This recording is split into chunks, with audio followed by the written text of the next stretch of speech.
नमस्कार।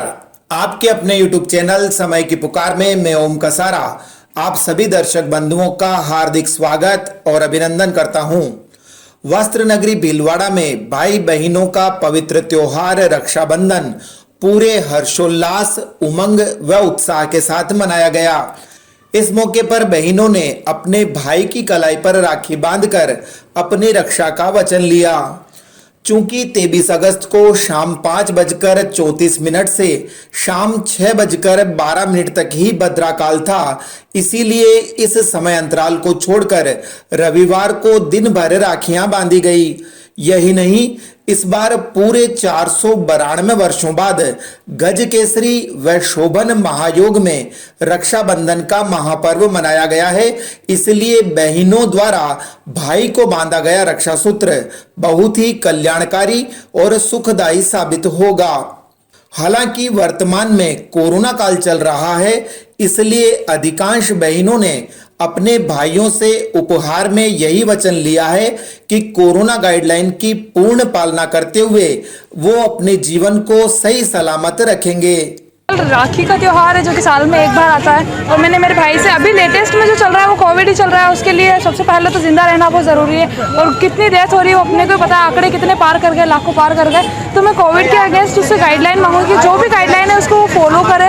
और बस यही कि मतलब सोशल डिस्टेंसिंग का ध्यान रखा है, लगाए मास्क लगाए रखे। और वैक्सीन का रजिस्ट्रेशन अभी उसने नहीं कराया है तो मैं अभी सबसे पहले उसके वैक्सीन का रजिस्ट्रेशन खुद से कराऊंगी। कोरोना का असर व्यापार पर भी साफ नजर आया है, जिसके चलते इस बार बाजार में उतनी मिठाइयों की बिक्री नहीं हुई जितनी की आमतौर पर अपेक्षा की जाती है। मिठाइयों के ऊपर असर पड़ा, ऐसे महसूस हो रहा है जैसे कोई त्योहार भी नहीं है। व्यापारी मिठाई ऐसा ही बहुत कम मात्रा में मिठाई बना रहे हैं, जो बनानी चाहिए थी वो मिठाई नहीं बना रहे हैं। जो उठाव होना चाहिए मार्केट में हर वर्ष वो नहीं है बिल्कुल भी। रक्षाबंधन के पावन पर्व पर बहनों ने अपने पीहर जाने के लिए रोडवेज की बसों में मुफ्त यात्रा का तो भरपूर आनंद लिया, लेकिन इस दरमियान कोरोना गाइडलाइन की जमकर धज्जियां उड़ाई गई। यही नहीं, बस स्टैंड पर यात्रियों की भीड़ इतनी ज्यादा थी कि रोडवेज की अतिरिक्त बसें लगाने के बावजूद सफर करने वालों को घंटों इंतजार करना पड़ा। नहीं, समय पर गाड़ी तो आ रही है, पर मतलब महिलाओं को अच्छे से, जैसे एकदम से भीड़ बहुत है, कोरोना का कोई पालन नहीं हो रहा है और जनसंख्या इतनी है कि आप यहाँ देख सकते हैं कितने सारे यात्री हैं। यहाँ लोग मतलब भागे जा रहे हैं बसों की, मतलब 2 गज की दूरी भी नहीं है। किसी ने मास्क लगा रखा है, किसी ने नहीं लगा रखा है, किसी का मास्क नीचे है, कोई पालना नहीं हो रही है। हम अभी 1 घंटे से बस की वेट कर रहे हैं और हम चित्तौड़ के लिए जाना चाह रहे हैं। बसों में बहुत भीड़ है, जगह ही नहीं है बिल्कुल ही बैठने की, पालना ही नहीं हो रही है। इधर भीलवाड़ा के वार्ड नंबर 43 में रहने वाले लोगों ने रक्षाबंधन का पर्व बिल्कुल निराले अंदाज में मनाया। भाजपा के मीडिया प्रभारी महावीर समदानी ने बताया कि इस मौके पर पार्षद इंदु बंसल, बीजेपी महिला मोर्चा की जिलाध्यक्ष मंजू पालीवाल और समाज सेवी शिव नुवाल के नेतृत्व में वार्ड के जागरूक लोगों ने खत्री कॉलोनी पार्क में पेड़ पौधों के रक्षा सूत्र बांधे और उनकी सुरक्षा करने की शपथ ली। अब वृक्षारोपण की चर्चा चली है तो आपको यह नजारा भी दिखाते चलें कि भीलवाड़ा के आजाद नगर स्थित आई सेक्टर के संभ्रांत नागरिकों ने अपने क्षेत्र में कई स्थानों पर फलदार पौधों का रोपण किया। इसी दरमियान जब बिल्व पत्र के पौधे का रोपण करने की बारी आई तो पौधा लगाने वालों ने अपने जूते चप्पल उतार दिए और नंगे पैरों से बिल का पौधा लगाया। इससे यह बात स्पष्ट तौर पर साबित होती है कि हमारी संस्कृति में पेड़ पौधों का भी उतना ही सम्मान किया जाता है जितना मंदिर में विराजित भगवान का। इस बीच राजस्थान मीडिया एक्शन फोरम द्वारा वरिष्ठ पत्रकार डॉक्टर शिव कुमार त्रिवेदी की स्मृति में आयोजित पत्रकार परिचर्चा कार्यक्रम की वस्त्र नगरी के साहित्यकारों, लेखकों व समाज सेवियों ने भूरी भूरी प्रशंसा की है। इन सभी का मानना है कि इस प्रकार के कार्यक्रम नियमित अंतराल में आयोजित किए जाते रहने चाहिए ताकि ज्वलंत विषयों पर वैचारिक मंथन हो सके। ज्ञातव्य है कि राजस्थान मीडिया एक्शन फोरम ने मीडिया का गिरता स्तर, जिम्मेदार कौन विषय पर पत्रकार परिचर्चा का आयोजन किया था, जिसमें भीलवाड़ा के प्रबुद्धजनों ने अपने विचार व्यक्त किए थे।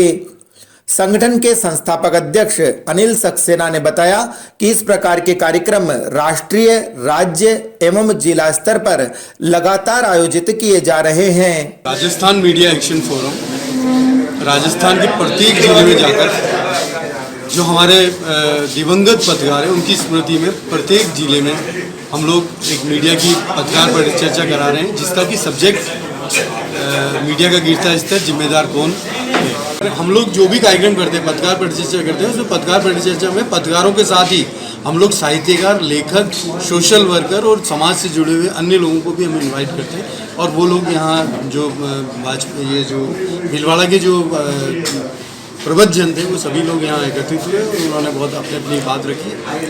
और अब अंत में एक दुखद समाचार यह है कि भीलवाड़ा जिले के काछोला थाना क्षेत्र के धामड़िया गांव के बालापुर मोहल्ले में घर में सो रहे एक खाखला व्यापारी देवी सिंह राजपूत की रविवार शाम करीब 4 बजे गला रेत कर निर्मम हत्या कर दी गई। जिस समय इस वारदात को अंजाम दिया गया, मृतक का पूरा परिवार राखी मनाने के लिए अपने आस पड़ोस में गया हुआ था। त्योहार का दिन होने से किसी ने इस संबंध में ध्यान नहीं दिया, लेकिन मोहल्ले वालों ने आशंका जताई है कि वारदात से करीब 1 घंटे पहले बाइक पर सवार 3 युवक मोहल्ले से कई बार रेकी करते हुए निकले थे। मामले की जानकारी मिलने के बाद मांडलगढ़ सीईओ ज्ञानेंद्र सिंह राठौड़ व थाना प्रभारी रतनलाल खटीक मौके पर पहुंचे।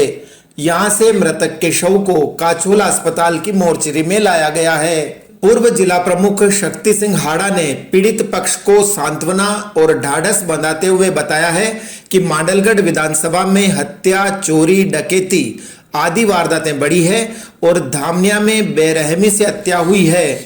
पुलिस प्रशासन का कोई अंकुश नहीं है, वो सिर्फ और सिर्फ बजरी पर ध्यान केंद्रित कर रहे हैं। शक्ति सिंह हाड़ा ने चेतावनी दी कि अगर हत्या का खुलासा जल्द ही नहीं किया गया तो आंदोलन करके पीड़ित पक्ष को न्याय दिलाया जाएगा। प्रशासन इतना लचर हो चुका है कि आए दिन हर दूसरे दिन तो चोरी की घटनाएं, वारदात हो रही है, मर्डर हो रहे हैं और पुलिस केवल इस बात पर ध्यान रख रही है कि बजरी कहाँ से निकल रही है, कहाँ से जा रही है। प्रशासन, पुलिसिंग तो अपने काम कर ही नहीं रही है। और जिस तरीके से इस सरकार के अंदर कानून अपराध बढ़ा है, मांडलगढ़ जैसी विधानसभा जो एक शांतिपूर्ण एक विधानसभा है, इसके अंदर इतना अपराध के खुले आम आदमी की मारकर चले जा रहे हैं, निश्चय ही ये सरकार की नाकामी है और हम इसके खिलाफ आंदोलन के रूप में मुखर होंगे। मृतक के पिता शंभू सिंह ने काछोला थाने में रिपोर्ट दर्ज करवा करके बताया है कि उनके घर में 3 व्यक्तियों ने अनाधिकृत रूप से प्रवेश किया और फायरिंग की। उसके बाद उन्होंने मृतक का धारदार हथियार से गला रेत दिया। तो इस बुलेटिन में आज इतना ही। यदि आपको पसंद आया हो तो इसे लाइक व शेयर अवश्य करें और आपके अपने YouTube चैनल समय की पुकार को सब्सक्राइब करना न भूलें। धन्यवाद। जय हिंद, जय भारत।